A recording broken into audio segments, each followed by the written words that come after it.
First, though, this morning, a short time ago, it was announced that agreement has been reached between Ryanair and Forsa in the pilots' dispute. Approximately 100 of Ryanair's 350 Irish-based pilots have staged 5 one-day strikes at the company since the beginning of last month in a dispute over base transfers, promotions, leave and other issues. But for more on this, I'm joined now by Eoghan Corry, editor of Travel Extra. Eoghan, thanks so much for joining us. So what can you tell us this morning, Eoghan? Well, it's all about the drama is the most important thing, a point observation I'd make. 22 hours of talks, emerging, blinking into the sunlight. We've got the deal. It does play out almost exactly as so many of the aviation disputes have over the years. A lot of standoff, confrontation, and small points that really, passengers who had so much stress to the gills this summer that their flight might be cancelled will be watching and waiting with interest to see what exactly caused all of that. My strong suspicion that this, on both sides, was really an exercise where they both had to, it was the first time Ryanair dealing with unions, they had to go into the ring, they had to sort of square up to each other, see their strengths and their weaknesses, and really it wasn't worth the amount of stress that it caused.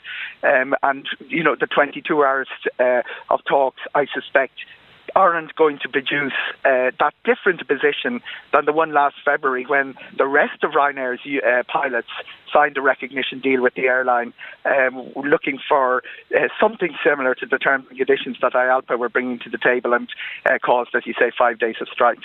And those are like the pilots staged those 5 one-day strikes in a dispute, as I said, over base transfers, promotions, leave. Do we, Eoghan, have any detail at all as to how these issues might have been resolved? I think the real key thing is that they probably, two sides were talking about different things when the initial, prior to the strikes, and then when they went into talks, they didn't come together quickly enough about it. Base transfers is, if you were dealing with IALPA's traditional negotiating partner, Aer Lingus, would mean Dublin, Cork and Shannon. Base transfers with Ryanair are in 37 different countries. And that had an implication, a knock-on implication, for things like promotions. IALPA were looking for transparent lists where seniority would dictate promotions, not the initiative shown by the individual pilots. And that would have implicated, they were also looking for guarantees that in the case of a base closure, that people would retain their rank and be transferred. And that moved into labour law across 37 different markets. Much more complicated than the traditional flag carrier airlines that not just IALPA but the trade unions right across Europe. Aviation is one of the last areas where the trade union movement has a very, very strong presence, largely because it's still even though a lot of the airlines are privatised, it's still public sector. Forsa is a public sector union. But this dealing with a multinational airline was pretty new to IALPA, as it is to the trade unions in other countries, and getting the heads around that took a longer process than it probably should have. But more importantly, IALPA is looking after its members and is doing so very well. Michael O'Leary is looking after his shareholders. He does that. Nobody really was there to stand up for the consumers, who, as I said, were stressed to the gills. People who'd saved up for their holidays were left, even if they weren't travelling on a strike day, that uncertainty was gnawing away and caused a lot of stress this summer. And it's just been announced as well that Ryanair shares are trading up over 5% this morning following the news. Yes, Miriam. That an agreement had been reached. Ryanair, you got the sense there's a swagger about Ryanair all the time. There's great arrogance about them, that when the strikes were called, they could fly through them. And IALPA managed to stop 15 flights out in each direction the first day, 12, then 10, then 8. So IALPA's actual ability to stop the flights was pretty minimal. What they knew they could do, because they'd done so with Aer Lingus and with the British equivalent had done with British Airways, was cause a lot of lost internet bookings because people wouldn't book because of the uncertainty. But where IALPA really scored the goal this time was by affecting the share price. It's quite unusual. It just shows how far we've come from the days of running the red flag up the pole, that IALPA would be contacting stockbroker analysts to give them briefings on the union side, because they know that Michael O'Leary he's been listening to customers complaining for a long, long time. He doesn't really have any regard at all for unions. But once the share price comes under pressure, that's when he sits up and takes notice. And we've seen something that maybe historic is too strong a word for it, but a development in the whole human relations and HR dance that aviation, people who watch aviation are used to. There's a lot of drama, lots of posturing.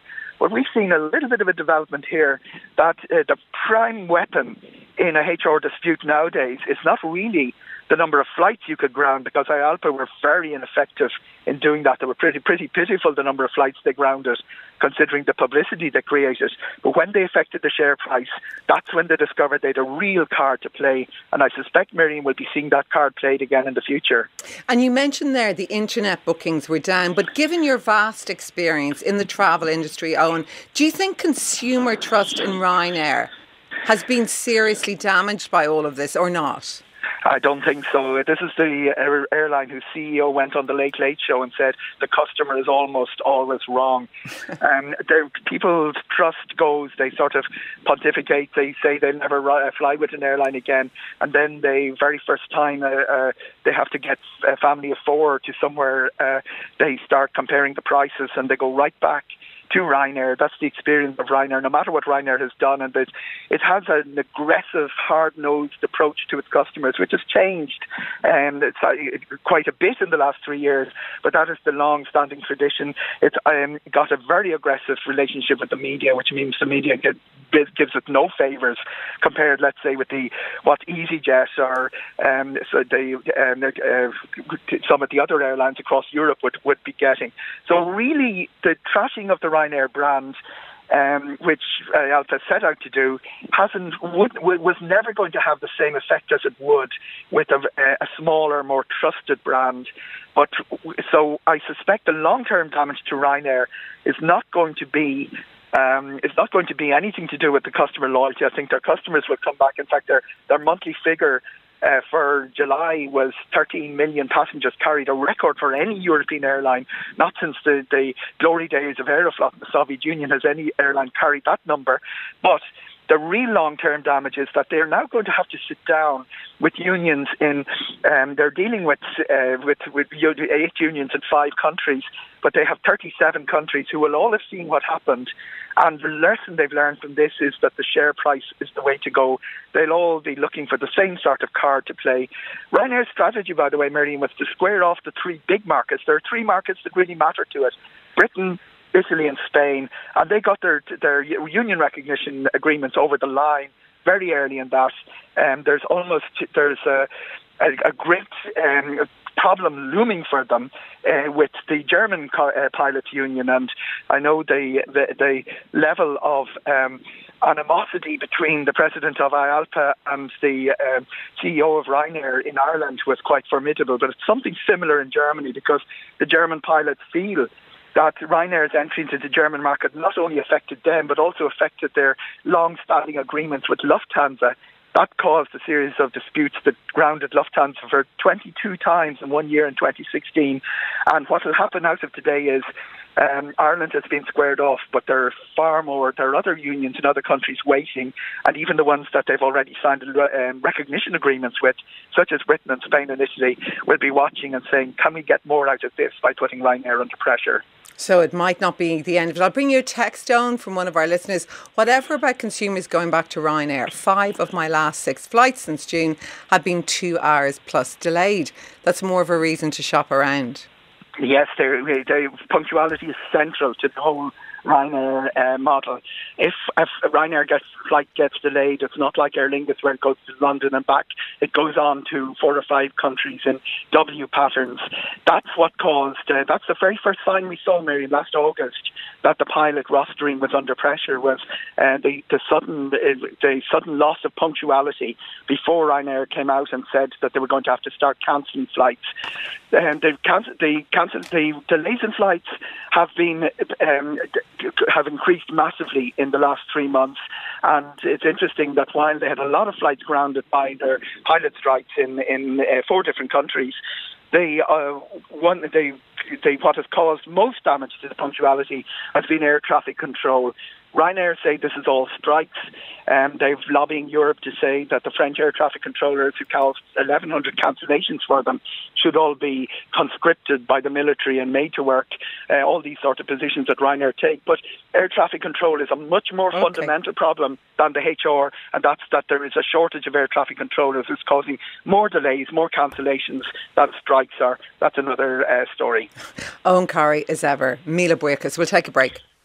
Today with Miriam on RTE Radio 1.